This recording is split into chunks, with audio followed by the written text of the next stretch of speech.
En respeto a la pluralidad y la libertad de expresión se abre el micrófono a todas las opiniones, lo que no representa necesariamente la postura de Radio Educación o de la Secretaría de Cultura Federal.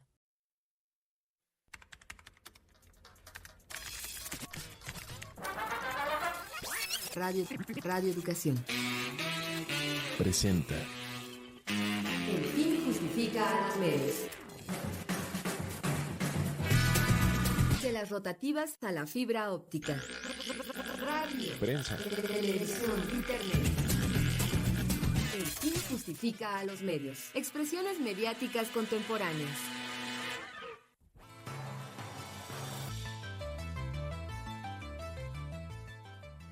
Hola, ¿qué tal, amigas, amigos? Qué bueno que están en sintonía con esta revista radiofónica dedicada a la comunicación. Les saluda Graciela Ramírez a nombre de todo el equipo y en compañía de mi querido José Ángel Domínguez, hoy previo al festejo del Día del Maestro y de la Maestra. Efectivamente, mi querida Graciela, saludos a todas y a todos.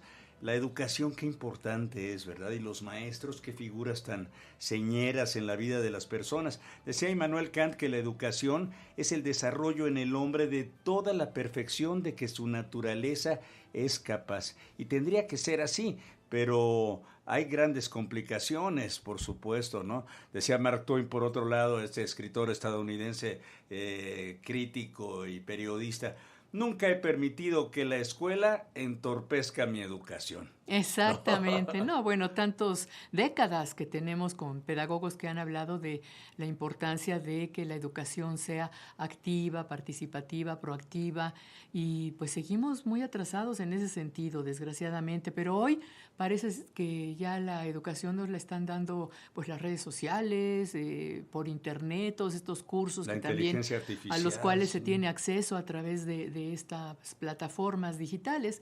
Y bueno, pues seguimos insistiendo en que la educación es lo más importante para una sociedad democrática, para poder encontrar el camino de la humanidad que beneficie a la mayoría de los seres humanos en esta tierra. Sí, sería maravilloso. Yo sí quiero pedirle encarecidamente al secretario de Educación Pública, Mario Delgado, que nos dé vacaciones a los trabajadores de Radio Educación pagadas para ver el Mundial, por favor, ¿no? Desde nuestras casas, un mesecito y medio estaría súper chido. José Ángel, ¿cómo crees? La radio también educa, por supuesto. No, desde luego. Educa, ¿no? Y maleduca también. Y bueno, pues hoy precisamente queremos hablar de estos temas, ¿no? Porque la rapidez con la que ha cambiado la vida cotidiana, estas tecnologías digitales, pues es impresionante. Todavía a muchas personas que vivimos en estos tiempos nos tocó ver casetas telefónicas en las esquinas, hacer cola, echar monedas para tener unos minutos de conversación. También a mucha gente nos tocó hacer tareas escolares recortando imágenes de estampas, de monografías que comprábamos en las papelerías, e ir a la hemeroteca a buscar periódicos y libros en las bibliotecas, que por cierto hoy casi están desiertas. Sí, efectivamente. Pues el aprendizaje de estas generaciones, que estas generaciones tuvimos, ¿no? En cuanto a las formas de comunicarnos y aprender, ha sido pues muy intenso y ahora ha cambiado muchísimo, ¿no? Como tú dices, ya las personas no van a las bibliotecas, a las hemerotecas, eso como que quedó en el pasado y ahora todo se resuelve vía celular. En unos cuantos años el mundo ha cambiado enormemente y nos ha exigido una adaptación constante, lo cual es positivo desde mi punto de vista, pero tiene sus bemoles. ¿Cómo lo han vivido ustedes, amigas y amigos que nos escuchan? Los animamos a que crucen la línea y que compartan sus experiencias con nosotros, porque hoy vamos a conversar con una experta en comunicación y educación, la maestra Luz María Garay. Ella es académica de la Universidad Pedagógica Nacional y nos va a hablar en torno a los pros y los contras del uso del teléfono celular en este ámbito de la educación. Así que también vamos a tener un podcast que hizo nuestra querida Valeria Palacios sobre estos pros y contras del uso del teléfono celular. También vamos a presentarles la 6ª entrega de Detrás de los Medios en Colombia y, como es costumbre, Notimedios, nuestro resumen de noticias de comunicación más importantes de la semana. Le invitamos a que se quede y participe aquí en El Fin Justifica a los Medios.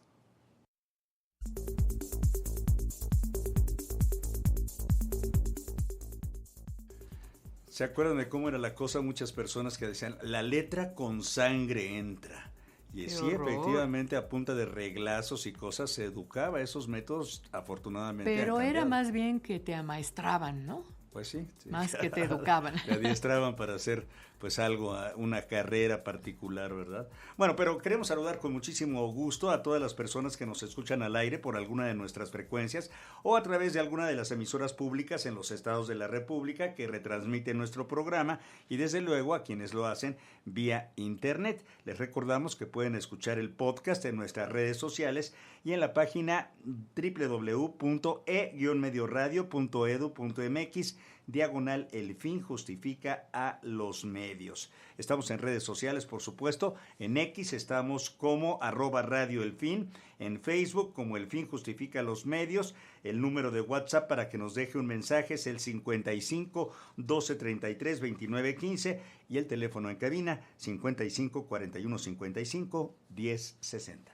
Saben que están nuestros podcasts en el micrositio de la página www.e-medioradio.edu.mx / El Fin Justifica a los Medios. Compartan nuestros programas, escúchenlos de nuevo, recuperen de ahí información valiosa que damos cada semana. ¿Qué les parece si escuchamos ahora el recuento con las noticias de comunicación, las más importantes de la semana que realiza nuestra compañera Ángeles Medina? Notimedios. La Comisión Interamericana de Derechos Humanos reconoció que México enfrenta un entorno adverso para la prensa, marcado por asesinatos, desapariciones, amenazas, secuestros y estigmatización desde el poder público. A esto se suman los altos niveles de impunidad y las fallas estructurales en los mecanismos de protección, factores que generan miedo, autocensura y desprotección. Al presentar el informe anual 2025, el presidente de la CIP, Pedro Vaca, destacó que las violencias, principalmente las que enfrentan las mujeres, tienen características específicas derivadas de la desigualdad estructural y del género que atraviesa y que agrava las violencias existentes. Destacó que las comunicadoras no solo reciben amenazas dirigidas contra ellas, sino también contra sus hijas e hijos, además de que enfrentan campañas de desprestigio centradas en su vida sexual, familiar o afectiva. La organización Artículo 19 expresó su preocupación por las recientes agresiones digitales contra Teresa Montaño, periodista independiente, y contra el medio que maneja The Observer MX. De acuerdo con la periodista, las agresiones se han incrementado desde 2024 y se ha mantenido un constante asedio contra ella y su portal. Entre las agresiones que se documentan están accesos sospechosos a sus cuentas de correo, correos y mensajes de WhatsApp intimidantes y afectaciones a su portal informativo.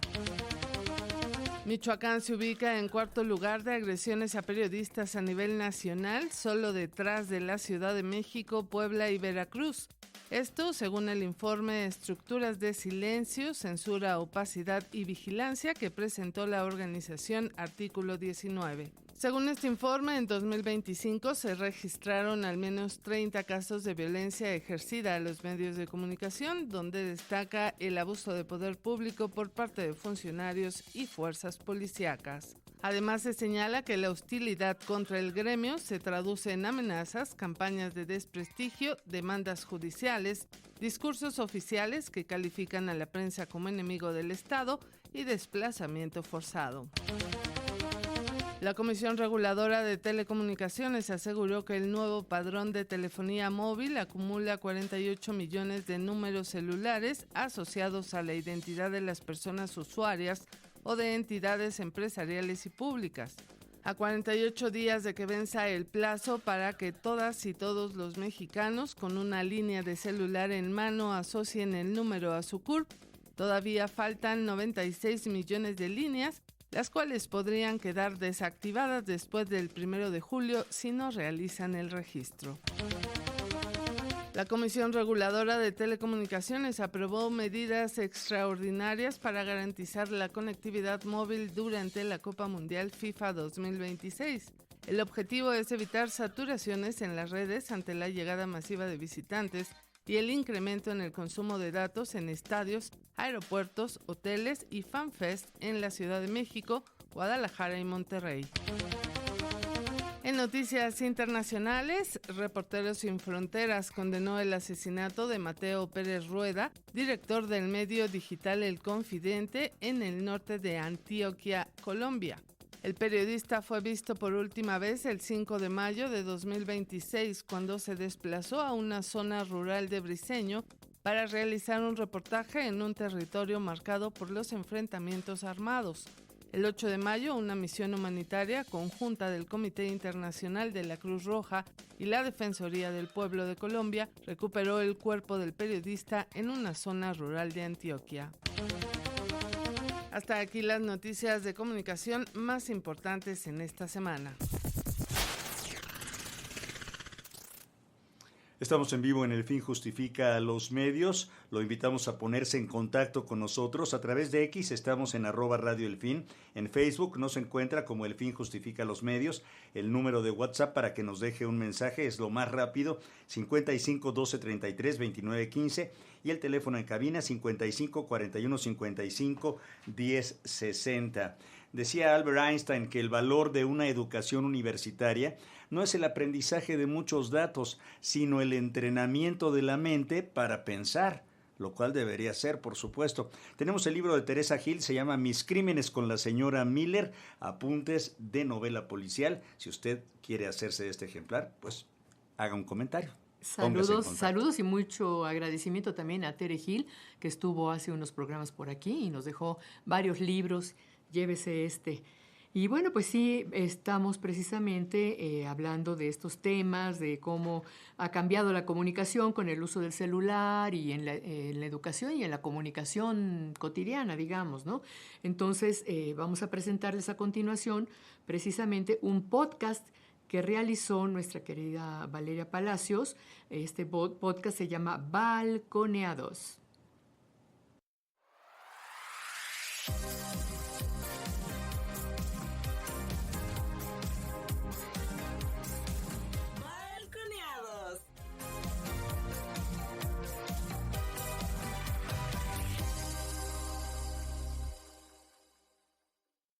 Hola, bienvenidas y bienvenidos a Balconeados.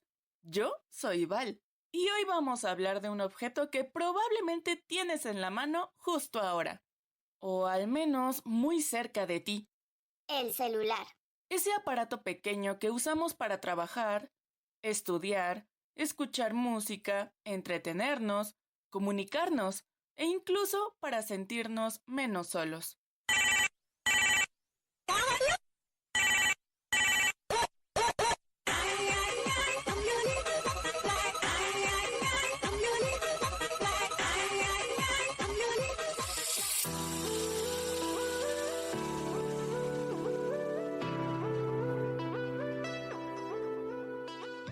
Porque sí, el celular revolucionó la manera en la que vivimos, pero también cambió la manera en la que pensamos, sentimos y nos relacionamos con los demás. Y hoy quiero preguntarte algo importante. ¿El celular nos acerca o nos aleja? Hace algunos años, hablar con alguien que vivía lejos significaba esperar una llamada o incluso una carta. Hoy basta con abrir una aplicación y enviar un mensaje en segundos. Y ese es, sin duda, uno de los mayores beneficios del celular. Gracias a él podemos comunicarnos de manera inmediata, trabajar desde distintos lugares y acceder a información en segundos.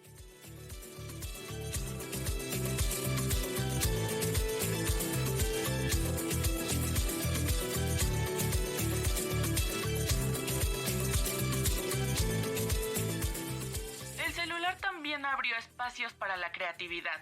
Hoy, millones de personas utilizan su teléfono para crear contenido, tomar fotografías o compartir ideas. Pero, aunque todo eso suene positivo, y realmente lo es, también existe otro lado del que pocas veces hablamos con honestidad. Porque mientras más conectados estamos digitalmente, muchas veces más desconectados estamos emocionalmente. Pasamos horas viendo pantallas, nos cuesta concentrarnos vivimos pendientes de notificaciones. Y muchas veces dejamos de disfrutar el momento por querer grabarlo o compartirlo.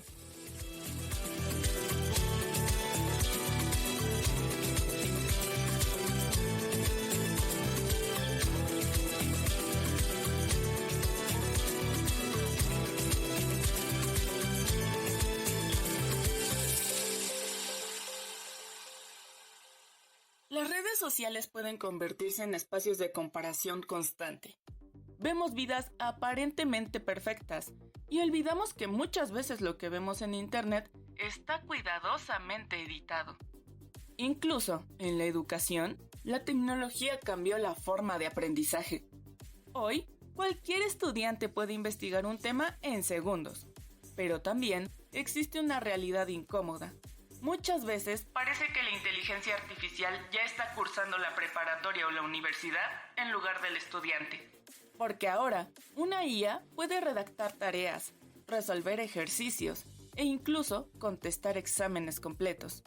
Y entonces la pregunta ya no es solamente ¿qué tanto aprendemos?, sino ¿qué tanto seguimos pensando por nosotros mismos? ¡Nada funciona! ¡Espera, Bob Esponja! ¡No somos cavernícolas! ¡Tenemos tecnología!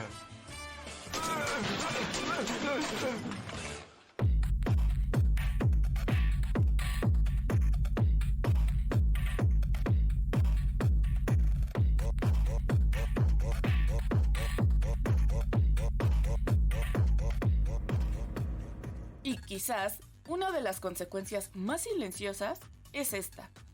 Hemos perdido la costumbre de estar realmente presentes. Estamos en todos lados, menos en el presente. Pero tampoco se trata de satanizar la tecnología. El celular no es el enemigo. La verdadera pregunta es, ¿nosotros controlamos al celular o el celular nos controla a nosotros?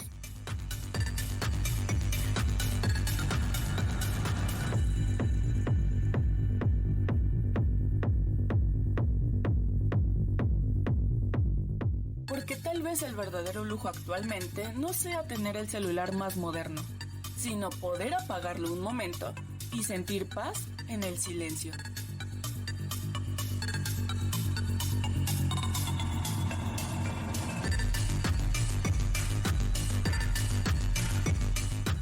Yo soy Val y esto fue Balconeados. Nos escuchamos pronto.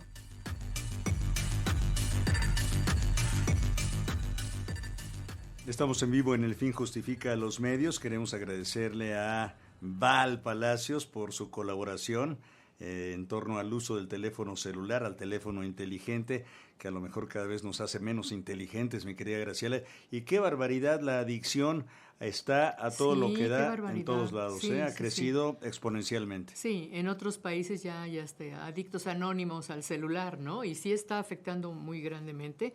Yo veo a la gente en todos lados, incluso al personal de vigilancia en las calles, en los centros comerciales, etcétera. En lugar de estar viendo y vigilando, están metidos en su celular, ¿no? Y bueno, pues quiero que la gente que nos esté escuchando se comunique y nos diga cómo lo ven, qué opinan, cómo utilizan el celular. Y les invitamos a comunicarse y a compartir sus opiniones y experiencias. Y les recordamos además que ya falta menos tiempo para registrar su número celular. Esto va a permitir que las llamadas de extorsión sean identificadas. Bueno, hay muchos bemoles ahí todavía porque se venden chips, digamos, en los centros comerciales y tal, en las tiendas estas de a la vuelta de tu vida y no sé qué, ya sabes a cuáles me refiero. Venden chips así sin ningún tipo de control que tú puedes utilizar para tu celular y hablar desde ahí prepagado y tal, así que... Pero eso es pirata, ¿no? Pues sí, bueno, no piratas, sino los chips son normales, digamos, son de compañías, no son del Oxxo y de estos, En fin, hay que enterarse mejor porque sí, tiene que ver también, mucha gente piensa que es control, ¿no? Que es control de tu... Pero pues los que tenemos plan, sí estamos tus datos registrados. Ya están ahí dados, ¿Por qué no van a tenerlo quienes pagan con estas tarjetas amigos? Ojalá y así sea, sí. Bueno, vamos a continuar, estamos en vivo aquí en El Fin Justifica los Medios. La entrevista. Educación en tiempos de la inteligencia artificial. Para hablar de la educación en tiempos de inteligencia artificial, les invitamos a escuchar esta entrevista que realizó nuestra compañera Alexia Cervantes a la doctora Luz María Garay. Ella es licenciada en Ciencias de la Comunicación por la Facultad de Ciencias Políticas y Sociales de la UNAM, maestra en Comunicación por la misma institución y doctora en Ciencias Políticas y Sociales con orientación en Comunicación. Escuchen. En el marco del Día del Maestro, en El fin justifica a los medios, queremos reflexionar sobre uno de los grandes desafíos que hoy enfrentan las y los docentes. Enseñar en una época marcada por la expansión acelerada de la inteligencia artificial. Hablamos de herramientas que ya forman parte de la vida cotidiana de millones de estudiantes, redactan textos, resumen información, generan imágenes, responden preguntas en segundos y en este escenario pues se abren posibilidades, pero también se plantean preguntas fundamentales sobre el aprendizaje, el pensamiento crítico, la ética y el papel que tendrá el profesorado en el futuro cercano. Para hablar de ello nos acompaña la doctora Luz María Garay Cruz. Ella es profesora investigadora de la Universidad Pedagógica Nacional y docente en la Facultad de Ciencias Políticas y Sociales de la UNAM. Sus investigaciones se han centrado en las alfabetizaciones digitales críticas, las tecnologías digitales en la educación y sus impactos sociales y culturales. Así que bienvenida, doctora, muchísimas gracias por darte tiempo para platicar aquí con las audiencias de Radio Educación. Al contrario, muchas gracias, Alexia, y muy agradecida de participar con ustedes, con el equipo, por supuesto, y las personas que amablemente estén escuchando el programa. Oye, pues para comenzar, preguntarte, doctora, para arrancar esta conversación, ¿cómo describirías hoy el principal reto, digamos, que enfrentan docentes y estudiantes ante pues la masificación de herramientas de inteligencia artificial? ¿Qué nos dirías? Sí, bueno, pues me celebro mucho que estén tocando el tema y justo en el marco del Día del Maestro, ¿no? Porque ciertamente en este escenario de las tecnologías digitales y la educación desde hace más de 4 décadas, se ha estado discutiendo constantemente, ¿no? ¿Qué pasa con las herramientas tecnológicas en las escuelas? Y las discusiones han ido desde cómo diseñar estrategias didácticas para incorporarlas, cómo desarrollar habilidades con los estudiantes, cómo formar a los maestros, ¿no? Y en 4 décadas de discusión, pues ha habido muchos avances, se han encontrado prácticas muy positivas y también se han encontrado muchas prácticas, digamos, que no siempre han sido lo más benéficas para la propia comunidad, ¿no? Pero en estos últimos 5 años, digamos, ¿no? En donde irrumpe fuertemente las herramientas de inteligencia artificial, aplicaciones que se pueden descargar en los teléfonos celulares, por ejemplo, sí ha sido, digamos, una sacudida importante, porque si bien ya existe como mucha información de qué hacer, cómo incorporar la tecnología, pues hablar de inteligencia artificial sí nos cambia mucho la dinámica por la propia lógica de uso de la herramienta, ¿no?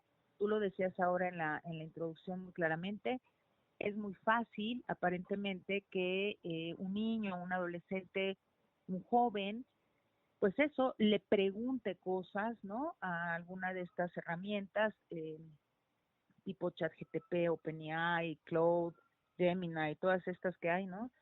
Que le pregunten alguna cosa y les resuelven dudas rápidas, que les hagan ensayos completos, que les ayuden a hacer presentaciones, etcétera. Y entonces, pues ya no estamos hablando del viejo internet en donde había que entrar al metabuscador, escribir qué querías, seleccionar tu información, tomar decisiones de lo que ibas a usar o no. Ahora el camino pareciera ser como mucho más rápido, ¿no? Para la resolución de tareas.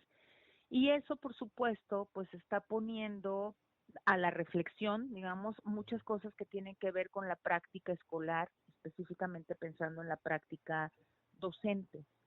Si me preguntaran a mí, por ejemplo, una cosa así de está bien o está mal, es muy complejo dar una respuesta general a esto porque depende mucho justamente de las estrategias que en las escuelas y que los profesores van generando alrededor del uso de la herramienta. pero un punto clave que hay que recordar todo el tiempo aquí es que las condiciones de trabajo de los docentes no son similares en todas las escuelas. Hay contextos clave que juegan ahí, ¿no? Número de estudiantes, por ejemplo, por salón, los niveles educativos de los que estaríamos hablando, si hablamos de uso de inteligencia artificial, los años de experiencia que pueden tener los docentes frente a grupo, ¿no? Las condiciones materiales de las escuelas para la incorporación de este tipo de herramientas.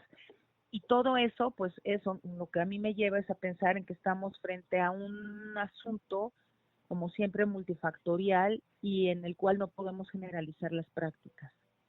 Oye, doctora, ahorita que hablabas de cómo se hace uso de las aplicaciones y cómo ya no se meten las y los alumnos y en general las personas que buscamos información en Internet a las páginas, a seleccionar lo que de acuerdo con nuestro criterio sirva, porque además el buscador, cuando tú haces una pregunta, ya Google no te arroja los resultados, digamos, de las páginas donde pudieras encontrar esa información, sino que la inteligencia artificial, de la mano con Google, te hace una especie de resumen, ¿no? Que además siento yo que acorta los límites de la paciencia que tenemos las y los seres humanos, ¿no? O sea, queremos todo todavía mucho más rápido. Así es, Alexia, tienes ese dato, me parece que es clave, ¿no? O sea, aun cuando tú quisieras seguir utilizando metabuscadores, pues la propia plataforma, digamos, ya te ahorra el tiempo, o sea, ya te ofrece arriba, si la audiencia nos está escuchando y entra y ve, o sea, de repente tú entras a algún metabuscador, le dices algo y te dice IA, versión no sé qué, ¿no? Imagen tal, o sea, te van como sintetizando todas las posibilidades, pero la primera que te arroja es la versión de IA, en donde a veces te mencionan las fuentes, depende del tipo de aplicación, por ejemplo, Cloud, sí te va diciendo en las fuentes de donde va obteniendo la información, por si tú quieres entrar a verla, ¿no? Pero ¿cuánta gente se toma el tiempo de hacer eso? Lo que tú dices es correcto, estamos en la velocidad y en la inmediatez de la respuesta, y en términos de escuela, ese es un asunto que sí está empezando a preocupar en las aulas. Sobre la inteligencia artificial como herramienta, me parece que hay muchas preocupaciones genuinas entre la planta docente, en general en la comunidad escolar, ¿no? Que tiene mucho que ver con una cosa que también tú mencionabas al inicio, que es el aprendizaje. Y el aprendizaje, pues, es un proceso evidentemente que toma tiempo, que requiere operaciones de pensamiento, ¿no? Por eso yo decía que hay que poner muy en claro de en qué niveles educativos estaríamos hablando del uso de la IA, pero pensémoslo ahorita un poco en general, ¿no? Y pues, por ejemplo, una de las cosas que necesitamos hacer para aprender es abstraer, ¿no? Es analizar, es promover reflexión, es cuestionar cosas. Y entonces, si las respuestas son tan rápidas, o sea, si los chicos, las chicas encuentran rápidamente la solución a un problema, se están perdiendo de una parte central en los procesos educativos, que es justamente el proceso formativo, ¿no? Y ese proceso formativo tiene etapas, o sea, los maestros, las maestras están, sobre todo ahí sí en la educación básica, están muy capacitados, muy habilitados para programar muy bien cómo se dosifican ciertos contenidos de acuerdo con ciertas capacidades cognitivas de los niños y las niñas, ¿no? También con los adolescentes. Y entonces la IA entra e irrumpe, digamos, ¿no? Y rompe con muchos de esos procesos que tienen que ser mucho más ordenados. ¿Por qué? Pues porque evidentemente los niños, no sé, de menos de 15 años, ¿no? Niños y adolescentes, pues lo que quieren es resolver cosas rápidamente. Son generaciones que han crecido ya mucho en esta dinámica, ¿no? De la velocidad, del TikTok, de las redes sociales, etcétera. Entonces están muy habituados a encontrar respuesta muy rápida a lo que ellos están buscando. Y no tienen siempre las capacidades cognitivas ni las habilidades para poder analizar la información que están obteniendo. Y ese es un primer problema, digamos, de la herramienta, ¿no? Que los datos que te ofrece no siempre son correctos, ¿no? Tienen muchos sesgos, que eso es algo que seguramente ya han hablado en algunos otros programas con otros colegas, ¿no? Que son los sesgos del manejo de información que hay con la inteligencia artificial. Tienen estas cosas que se llaman alucinaciones, ¿no? Que inventan información. Y obviamente chicos que no tienen una capacidad para hacer ese tipo de análisis, pues se están formando y se están informando con datos equivocados. Y ese es un tema que las escuelas está preocupando mucho a los profesores. A mí me parece que hay una visión social en donde dice, es que los maestros están preocupados porque los chicos y los chavos grandes van a hacer trampa. No, bueno, trampa, quien quiere hacer trampa siempre ha hecho trampa. O sea, utilizando la fotocopia, utilizando el copy-paste de internet, que era lo que antes preocupaba, ahora pues porque le pueden pedir a Cloud que les elabore un ensayo. O sea, me parece que en la escuela no es esa la preocupación central. En la escuela, lo que le está preocupando mucho a los profesores, profesoras, es este proceso de aprendizaje que se puede ver muy, digamos, afectado cuando no hay una capacidad clara de incorporar la IA como herramienta, como una herramienta más que sí te puede resolver tareas mecánicas, ¿no? O tareas que no requieren de mucha capacidad de concentración, ¿no? Y que te pueden liberar un poquito de tiempo, en fin. No ese es el problema es que cuando no hay alfabetización digital ahí sí crítica para su uso, pues eso se puede caer en una inmediatez nada más de resolución de tareas, pero sin profundizar ni reflexionar. Entonces, ese tema que has colocado del tiempo me parece que es central para comprender también qué es lo que está pasando con el uso de la herramienta.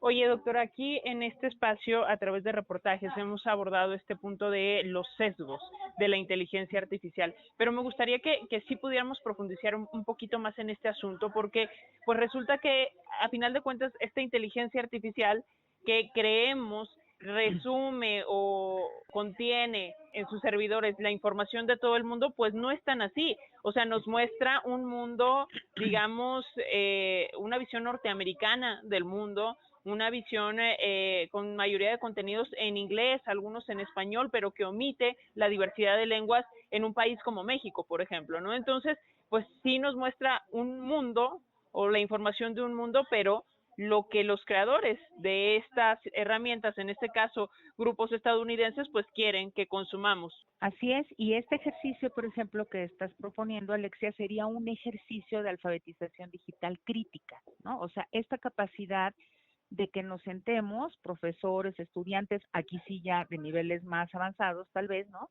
A discutir justamente y preguntarnos estas cosas como la que tú estás colocando acá, o sea, ¿quién alimenta la inteligencia artificial, ¿no? Y claro, sabemos que se alimenta de los datos que nosotros como usuarios vamos proporcionando en distintos escenarios digitales, en las redes sociales, por ejemplo, ¿no? Y tienes toda la razón, se reproducen las brechas digitales y se reproducen las brechas de contenidos, incluso podríamos decir. Porque si nos podemos analizar datos es quiénes son o quiénes somos las personas internautas que estamos subiendo información constantemente a todos estos espacios digitales. Por información me refiero a fotografías, imágenes que se generan incluso con otras herramientas, textos, preguntas, comentarios, recetas de cocina, todo ese tipo de cosas, ¿no? ¿Quiénes somos los que subimos toda esa información? Pues los sujetos que tenemos acceso a la tecnología, que tenemos herramientas y habilidades digitales para estarlo haciendo. Luego entonces, ¿qué pasa con todas esas personas de los países, por ejemplo, en África sería un ejemplo muy claro, hay un porcentaje importante de países en África que no tienen todavía una conectividad o un acceso a la tecnología como la de la que estamos hablando. Comunidades vulnerables económicamente que tampoco tienen acceso y que entonces su información no sube, o sea, ellos no suben ningún tipo de información y por lo tanto esa información no circula en esos espacios. Ese es un primer punto que habría que poner en cuenta. El segundo son los etiquetadores. Esto que tú acabas de decir, hay gente que toma decisiones de qué es lo que va a arrojar la inteligencia artificial, que le entrena, digamos, ¿no? Y entonces está el trabajo de las personas que fungen como etiquetadores, que es gente vida real, digamos, ¿no? Que está etiquetando justamente imágenes para ir alimentando. Haz de cuenta de 100 imágenes, 1000 imágenes que está revisando, marca las que son gatos, ¿no? Gato, gato, gato, gato, gato, gato. Todo el tiempo están repitiendo eso para ir moderando, digamos, los contenidos, por supuesto, para también evitar que haya cosas relacionadas con violencia y este tipo de cosas que ya también sabemos, que es un gran riesgo de la IA, pero acá pues, estamos hablando de otra cosa. Y entonces eso, están etiquetando. ¿Y cuáles son los criterios que hay? Pues esto que tú acabas de decir, o sea, otra vez son criterios sí estadounidenses, digamos, pero pensaríamos también son criterios que responden más a un sistema capitalista, ¿no? A un sistema colonialista, clasista, y por eso cuando tú le pones ahí a la IA, quiero la imagen de una mujer exitosa, te pone a una rubia ejecutiva, ¿no? No tienen otra posibilidad de pensar en otro tipo de mujer, a menos que el usuario le diga más datos de qué tipo de mujer quiere. Pero entonces, me parece que ahí este tema de los sesgos es muy importante porque hay un componente fuerte de colonialismo, de clasismo y de machismo en la herramienta. Y eso implica pues que tengamos que trabajar muy fuerte desde la escuela, en todos los niveles ahí sí, para promover este tipo de reflexión, de pensamiento crítico de entrada, ¿no? Preguntarnos cosas, y una de las primeras que yo propongo cuando hablamos del tema es, a ver, la inteligencia artificial no es inteligente, nunca va a superar a la habilidad humana ni a la inteligencia humana por varias razones que ya se han estado discutiendo. La central es, no hay interacción social, no hay experiencia social, que es la vía natural de aprendizaje de los seres humanos, y la llamada inteligencia artificial es dependiente de lo que los humanos subimos, con lo que se alimenta, y de trabajo explotado de muchas personas que trabajan como etiquetadores, ¿no? Sumado a la lógica del algoritmo, que esa ya sería otra cosa. Pero más o menos por ahí iría el tema del sesgo, justamente. Estamos platicando con la doctora Luz María Garay Cruz. Ella es profesora investigadora de la Universidad Pedagógica Nacional y docente de la Facultad de Ciencias Políticas y Sociales de la UNAM. Hablamos sobre la relación entre pues, docentes, estudiantes e inteligencia artificial. No se vaya, regresamos.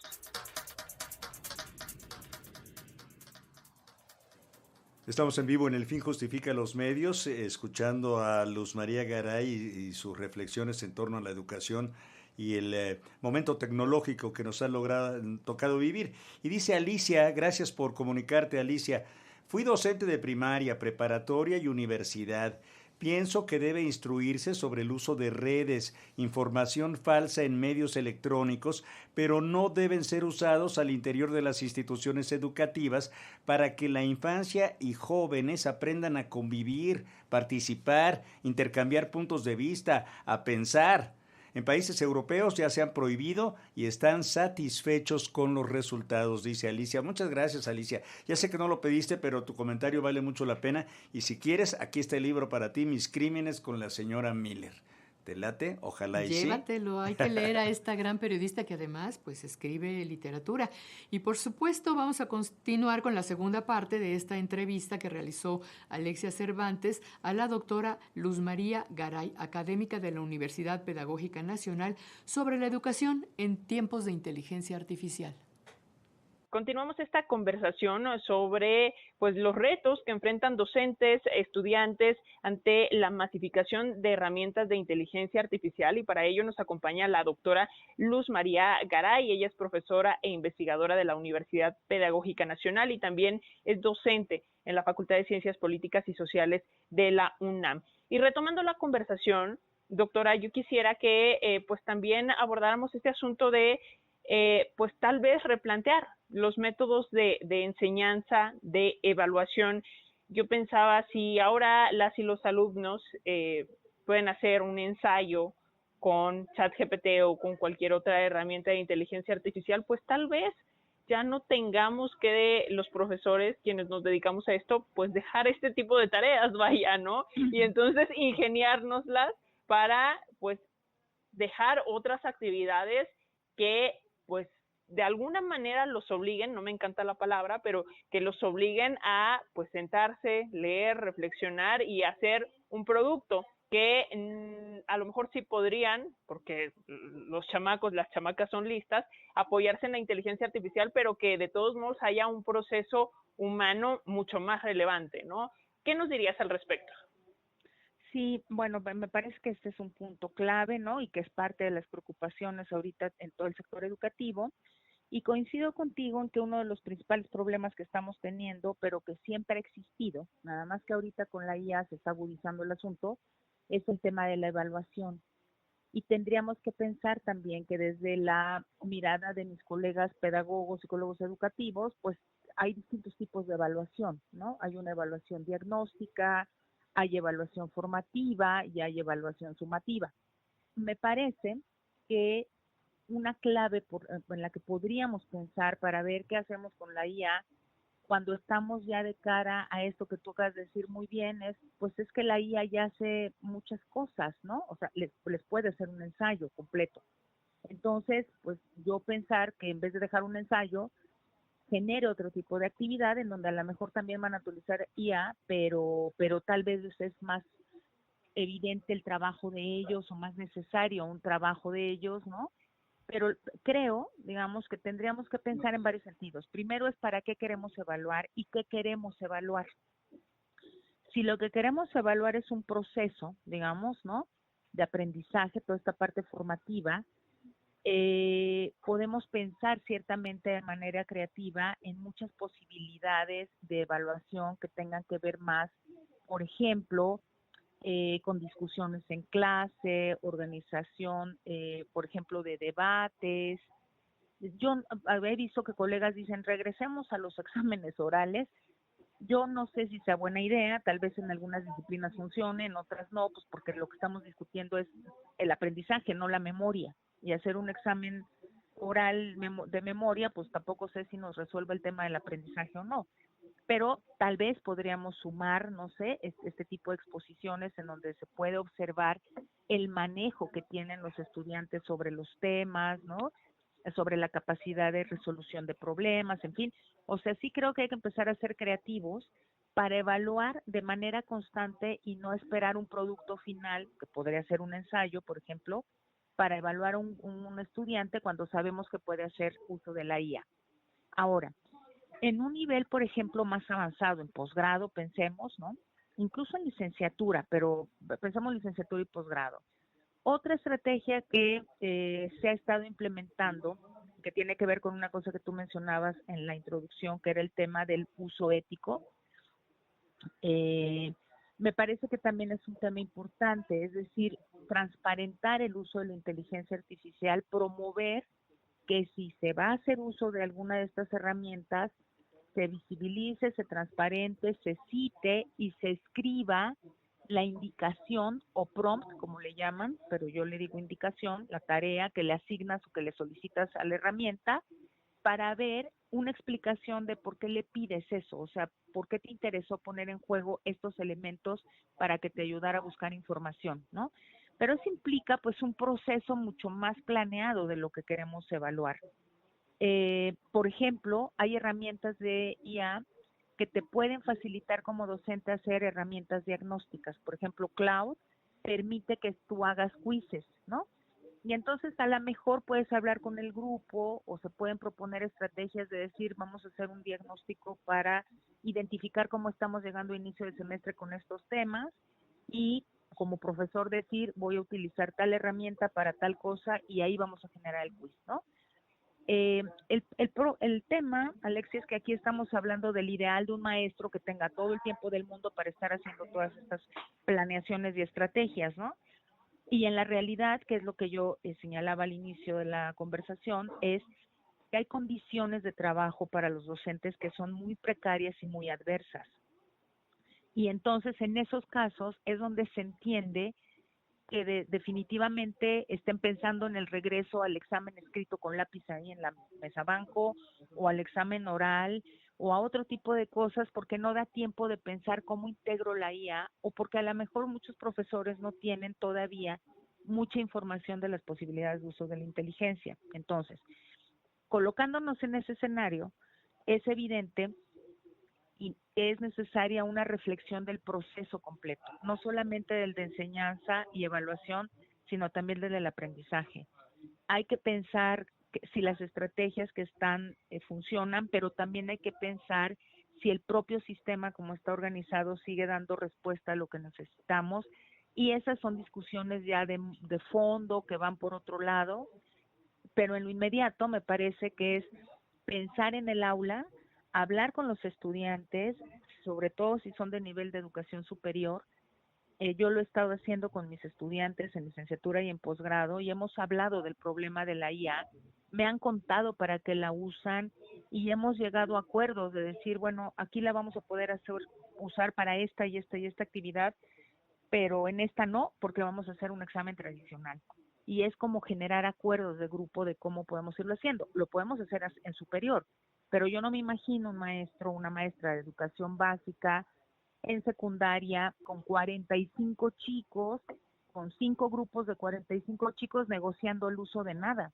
Entonces, por eso decía que es un tema sumamente complejo, que no debemos romantizar ni caer en el discurso de la inteligencia artificial es muy buena porque resuelve y ayuda y tal, porque eso es falso. O sea, habrá que ver caso por caso, en donde sí y en donde no, pero tampoco satanizar el uso a muerte, pues porque esas polarizaciones en realidad no benefician a nadie, y la realidad es que la herramienta ya está en los celulares de nuestros estudiantes. Más bien hay que promover mucha reflexión conjunta.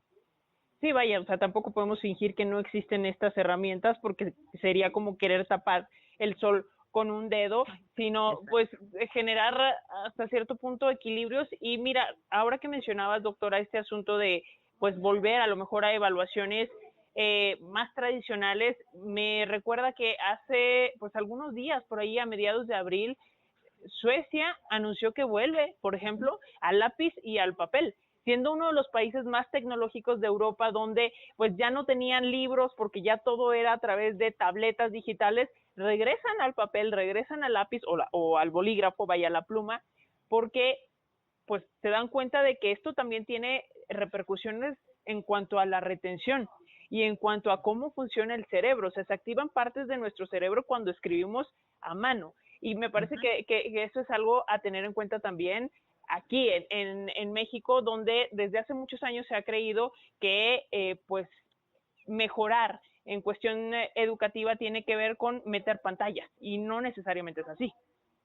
Totalmente de acuerdo. Esto de este determinismo o solucionismo tecnológico de la herramienta va a resolver los problemas educativos, sociales, de violencia, etcétera, pues es un grave error, y la historia nos lo ha ido demostrando todo el tiempo, ¿no?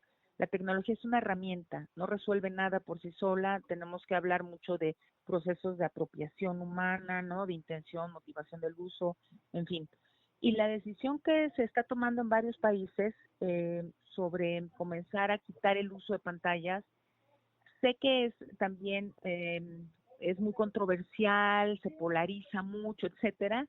Mi opinión es que es una buena idea, digamos, por varias razones. Primero, porque es cierto este tema de las sinapsis neuronales cuando tú escribes a mano. Por eso cuando los niñitos van al kinder les ponen arena y ahí les ponen con los deditos regordetes que estén haciendo trazos, ¿no? Porque se van generando una sinapsis neuronal, digamos. Y es el paso que van teniendo para después ya tomar plumones gruesos y después lápiz y pluma y tal, y aprender a escribir. Todos aprendimos así. Pero cuando llegan las pantallas es otra lógica la que está pasando ahí ya en relación dedo, cerebro, etcétera. Y en esos casos que están tan pequeñitos, pues el seguir trabajando la parte motora fina, esta de, ya sabes, ensartar cositas, hacer ese tipo de cosas, es bien importante. Y para las personas ya más grandes, adolescentes, adultos, etcétera, hay un tema clave que se llama atención y tiempo de dedicación, que los psicólogos educativos todo el tiempo están diciendo, a ver, es mentira esto de que la multitarea nos permite aprender. Falso. Muchas investigaciones que se han estado haciendo en el mundo y en México, en la UPN tengo colegas que han hecho investigaciones de ese tipo, que dicen, no es cierto, o sea, cuando vemos ya los resultados del proceso de aprendizaje, resulta que la falta de atención concentrada en una sola tarea sí afecta en el proceso y en los resultados finales del aprendizaje, ¿no? Entonces, me parece que no es sacar de golpe y porrazo la tecnología de las aulas, porque como herramienta tiene muchas ventajas, insisto, pero sí se tiene que dosificar su presencia y el tiempo de uso en los espacios escolares. O sea, tiene que haber una apuesta pedagógica muy clara de para qué queremos en este momento usar tabletas en el salón, ¿no? Y en qué momento hay que guardarlas y en qué momento se tienen que quedar fuera totalmente del aula, porque lo que está en disputa es la atención de los chicos. En México también se han hecho varios estudios en varias instituciones, pero en la UPN conozco varias investigaciones de cómo el teléfono celular en los salones de clase genera problemas no solo de atención, sino de como de un ejercicio, digamos, de distribución del poder en el aula, ¿no? Entonces, ya no le hacen caso al maestro, o sea, ya no hay este ejercicio, pero no quiero que se malentienda el poder ejercido autoritario, no, sino esta capacidad, digamos, de convocatoria, el poder de convocatoria que suele tener o solía tener un maestro para la atención de los chicos, está en disputa. ¿Está en disputa con qué? Con las plataformas, con los celulares en clase, con las laptops, etcétera, pues porque el maestro no puede andar viendo cada pantalla a ver qué están viendo, si están viendo de verdad lo que tienen que discutir en clase o están viendo cualquier otra cosa. Entonces, me parece que esta decisión que están tomando en algunos países es acertada. Yo no sé si sacar totalmente el uso de la tecnología sea acertado, eso creo que no, porque es una herramienta valiosa para otras muchas cosas, sino lo que nos hace falta es dosificar el uso dentro de las aulas, generar cierto orden en el tiempo en que se puede utilizar y en el que no, para qué sí, para qué no, ¿no? Y veremos qué sucede en México porque, insisto, está muy polarizada la discusión. La decisión en educación básica me parece que sí es muy importante. Actualmente estoy haciendo una investigación con justamente profesores de educación básica de primaria y secundaria sobre el uso de tecnología y qué está pasando con la inteligencia artificial. Y bueno, pues lo que hemos hablado en este rato es justo lo que está pasando en los salones de las escuelas en México. Escuelas en donde los maestros me han comentado, pues es que no tenemos equipo tecnológico, pero todos los chicos traen sus celulares. Y entonces, pues sí es un relajo, así dicen ellos, ¿no? Porque no podemos decirles que no los tengan porque sus familias se enojan, porque es la vía de comunicación que tienen con ellos.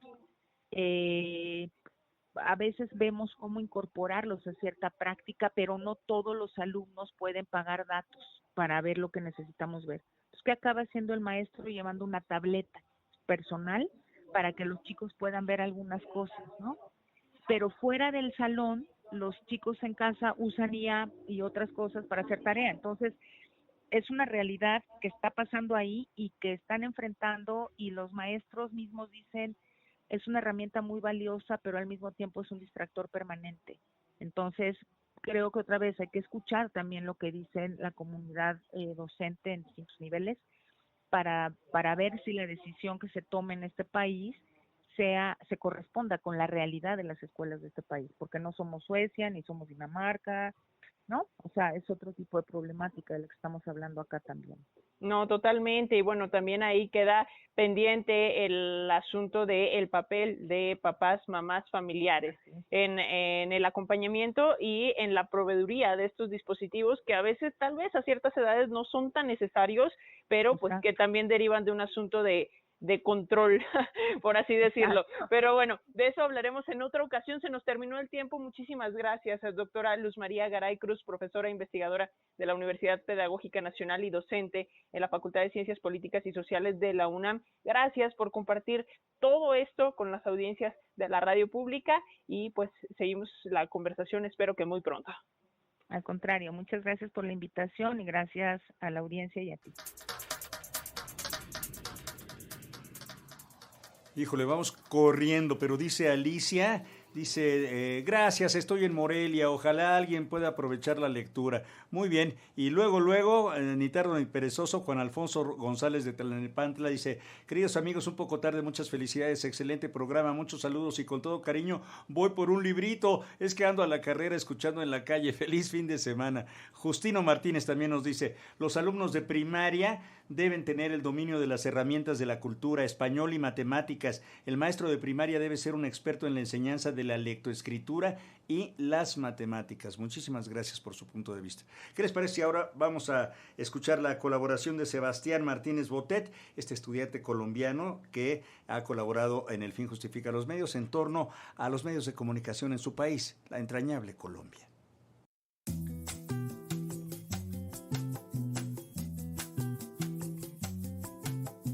¿Cómo nace hoy un medio independiente en Colombia? Hoy, más que nunca, contar historias también es un acto de independencia. Pero, ¿qué se necesita para crear un medio en Colombia? No es solo tener una voz, es navegar leyes, licencias y sobrevivir.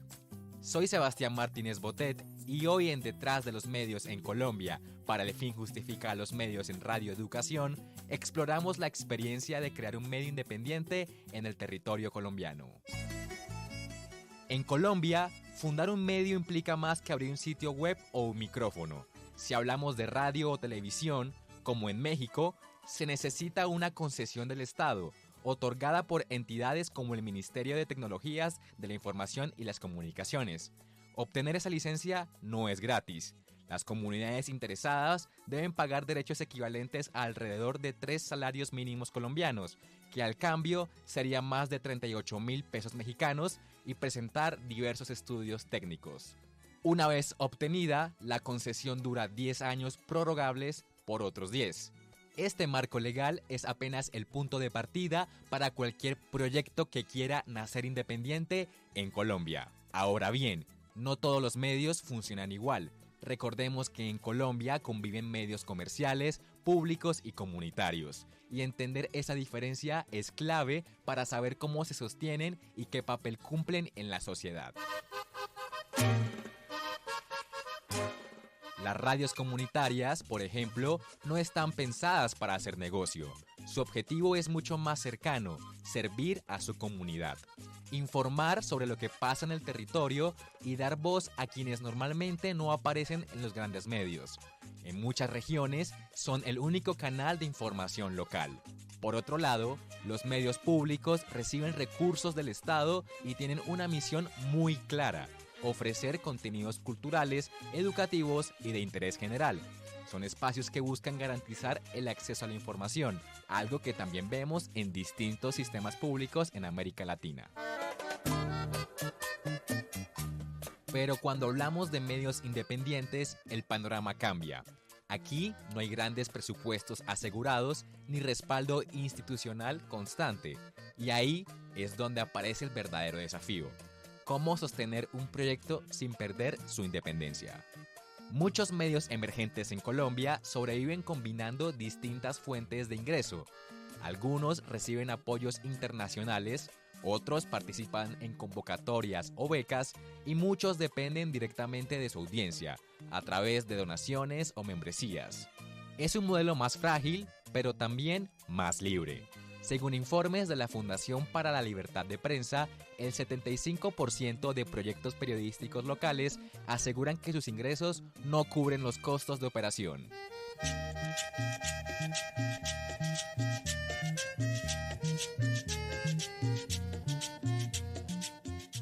Claro, la independencia tiene un costo. Sin grandes anunciantes, muchos de estos medios enfrentan incertidumbre económica constante, pero aún así siguen adelante, porque más allá del negocio hay una intención clara: contar historias que de otra forma no tendrían espacio.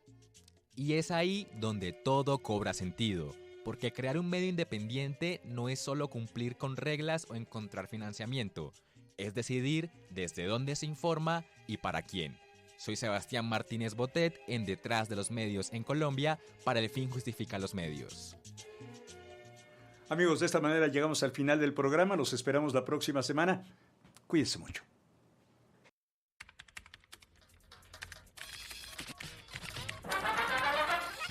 Radio Educación presentó. El fin justifica a los medios.